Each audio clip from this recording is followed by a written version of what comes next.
All right, let's continue with our International Women's Day coverage. As you know, it's today, the 8th of March. Its aim really is to celebrate the social, economic, the cultural, political achievements of women. And so this morning, we're going to celebrate the day by really just looking at women who are impacting the world in a positive way. Yesterday, Dr. Patience Mlengana, Entrepreneur International leading women founder, hosted the Women's Breaking Barriers Summit. It's a gathering created for women who are building, leading, stretching, and sometimes just carrying more than they let on. So she's actually on the couch joining us to chat a little bit more about the importance of the day and the event. Good morning. So great to have you. Happy International Women's Day. Thank you so much for having me, Lizel, and good morning to your viewers. I know you're probably recovering from what happened yesterday, a phenomenal event that was had. I mean, just recap what happened. How was it received? It was sold out. We had so many women coming from all over New York, Dallas, Botswana, Lesotho, Swaziland. The room was packed. It was amazing, phenomenal. And I know that, I mean, it was the entire day. So there were different sessions that delved into women, what it means to be a woman, redefining these narratives as well. Perhaps you can tell us a little bit more about what type of leadership is needed? Because, I mean, you, through your platform, have built so many other women in your rise as well. So as we redefine what it looks like for 2026, what came through? We need women that will lead with conviction, with integrity. You know, women that also want to empower the young generation. It was all about that, to impact the next generation. So what makes ILW unique is that it's not only for accomplished women, it's for accomplished women that are ready to empower the Gen Zs. You know, it was just phenomenal. And you say that because the theme was give to gain. And that was something that was explored in the scene. Women breaking barriers. Yeah, but give to gain was a spiritual concept that you were also playing with. Tell us a little bit more about how that was used to break, literally women breaking barriers. You know, as women, we face a lot of barriers. The fear, spirit of fear, because fear is a spirit. Sometimes you can be afraid to even succeed. You know, so we have to deal with that to empower women that, you know what, you don't have to be scared of being successful. You have to own your success, but you have to lead with purpose. You have to know why are you successful? Why does God give you this wealth? What is it for? Because if you don't know the purpose, it will destroy you. And I'm so glad you're speaking to that, because sometimes you're trying to balance ambition with the demands of what that also entails. That also means balancing your emotional well-being, your mental well-being as well, your spiritual as well. That warfare.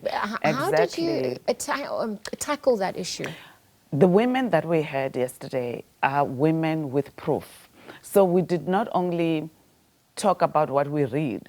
They were speaking about their journeys. How did they handle the challenges that they've been through?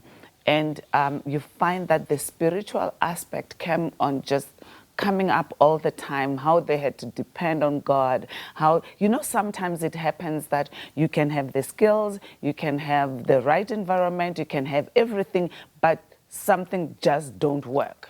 And you need the supernatural power of God to enable you. You need to understand the purpose, why you have what you have, why you have the opportunities that you have, because success comes with responsibility.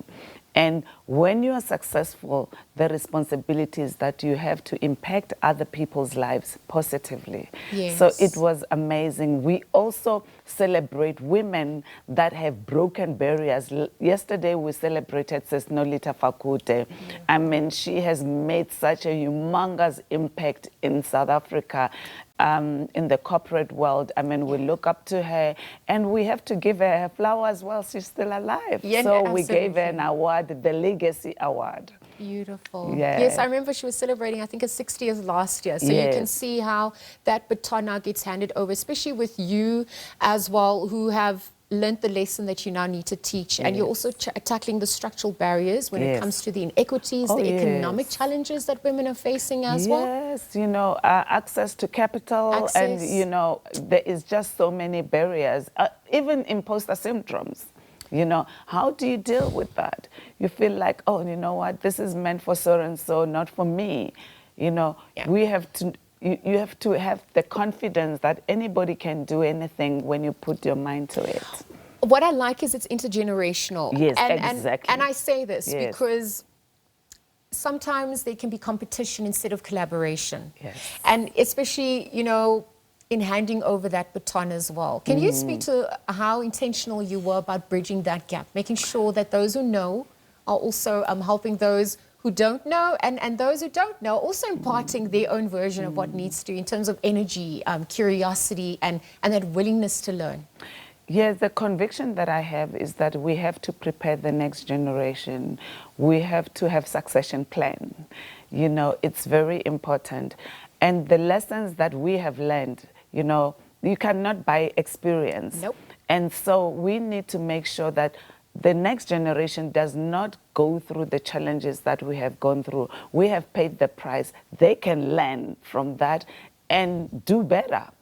I mean, we have new technologies. We have, how do you use technology for the best? Or even social media. Our children going to be raised by social media. One of the things that is happening, everybody is thriving on social media, on Instagram. You don't post yourself crying. Yeah. Everybody thinks your life is just like the best. Filtered. But it's filtered.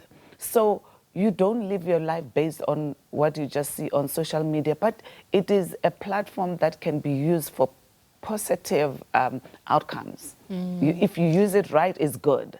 But what is it that we have to use it for? One of the powerful things that we had LinkedIn, and I miss, so they were teaching us how to use it positively. You know, so the one thing that really blew my mind yesterday was that when you introduce yourself, a lot of people will say, I'm a mother of 3, I'm married to so-and-so and all that. But on LinkedIn, who's interested in that? But if you say, I sort out problems, people that have, you know, I make, you know, businesses turn over this from that much, everybody begins to you know, listen. Exactly. Yeah, it's that redefining of narratives. Exactly. Absolutely. Yeah. So 10 years from now, what's the conversation going to look like as we're redefining what success is? And perhaps also, how do we keep watering that seed? So it's not just limited to that one day. No, it's not limited to one day. Okay. We have master classes during the course of the year. We have incubations. We've partnered with ABSA. They are our headline sponsor. And so we're going to, you know, during the course of the year, we're going to have summits and, you know, and incubations and keep the conversations going. Thank you for your time, and wishing you all the best as you grow from strength to strength, empowering the next generation. This year, International Women's Day, the theme Give to Gain. Or, you know, we spoke to Dr. Patience Mlengana, entrepreneur, international leading women founder, about what transpired yesterday at the event, the successful event, and of course how that conversation continues as the year progresses. And so we're going to leave it there, take another ad break, and be right back after this.